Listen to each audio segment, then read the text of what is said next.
अस्सलाम वालेकुम। आप लोगों को अपना सज्जाद खेड़ा ज़राई मशरूक़ साथ हाज़िर है।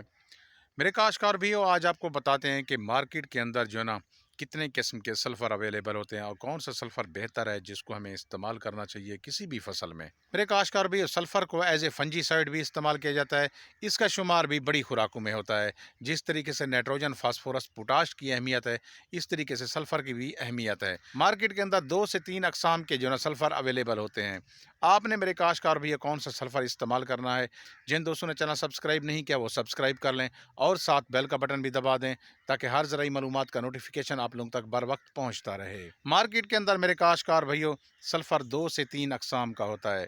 आप लोगों को बता देता हूँ, एक 90% सल्फ़र होता है, 90% वो दानेदार होता है और इसके साथ साथ जो है ना सल्फ़र 80% होता है। ये 2 अकसाम की पाई जाती हैं। अगर 80% सल्फ़र की बात करें तो वो भी 2 किस्म के सल्फ़र होते हैं।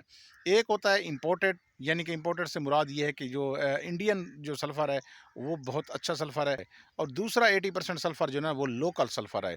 अब इन 3 अक़साम मैंने आप लोगों को बताई हैं कि इनमें से किसको हमें इस्तेमाल करना चाहिए। अगर हम दानेदार 90% की बात करें तो वो बहुत मुश्किल से ही हल होता है। अगर आपने उसको इस्तेमाल करना है तो आपने बिजाई के वक़्त आप उसको इस्तेमाल करें।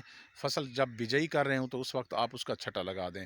वो भी तकरीबन 7 से 8 किलोग्राम फ़ी एकड़ के हिसाब से छटा लगाएँ तो फिर फ़ायदा है, वरना इसका कोई फ़ायदा नहीं है। अगर हम दूसरा सल्फ़र लोकल की बात करें तो इसको लेना ही नहीं चाहिए। ये अक्सर आपने देखा है कि जब आप मार्केट से सल्फ़र ले जाते हैं, 1 केजी वाला 1 किलोग्राम की पैकिंग में होता है। आप उसको पानी के अंदर जब डाल रहे होते हैं या डालते हैं उसके अंदर, तो फिर वो हल नहीं हो रहा होता, वो नीचे बैठ जाता है। इसलिए मेरे काश्तकार भइयों, ये लोकल सल्फ़र है, इसको आपने बिल्कुल नहीं लेना, इसका कोई रिज़ल्ट नहीं है। आपने दूसरा सल्फ़र है कि अगर आप देखें कि मार्केट के अंदर जो है ना एक सल्फ़र ऐसा भी है कि 80% है, वो भी अगर आप उसको पानी के अंदर डालें तो फ़ौरन जैसे डिस्प्रिन की गोली या डिक्लोरान की गोली जो है ना हल होती है, उसी तरीके से जो है ना वो हल होता है, फ़ौरन हल हो जाता है। और पानी का जो कलर हो जाता है वो दूधिया कलर, या मतलब मैला दूधिया कलर जो है ना उसका हो जाता है। ये सल्फ़र ठीक है क्योंकि वो फ़ौरी हल हो जाता है, और ये जो सल्फ़र जो फ़ौरी हल होता है इसका रिज़ल्ट भी जल्दी आता है। और लोकल सल्फ़र जो है ना इसको आप नहीं लेंगे, लेकिन पैकिंग पता नहीं चलता।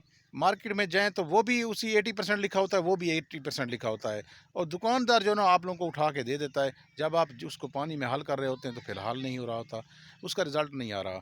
आप दानेदार सल्फ़र जो है ना 90% वो इस्तेमाल कर सकते हैं, उसको बिजाई के वक़्त जो है ना आप उसको इस्तेमाल करें। उसका रिज़ल्ट फिर आहिस्ता-आहिस्ता स्लो रिलीज़ है, वो आहिस्ता-आहिस्ता आप लोगों को मिलता रहेगा। लेकिन आपने जो ना इम्पोर्टेड सल्फ़र का इस्तेमाल करना है, उसके रिज़ल्ट बेहतर हैं। उम्मीद है काश्तकार भइयों आप लोगों को समझ आ गई होगी। मुझे दुआओं में याद रखना। मुझे दीजिए इजाज़त। अल्लाह हाफ़िज़।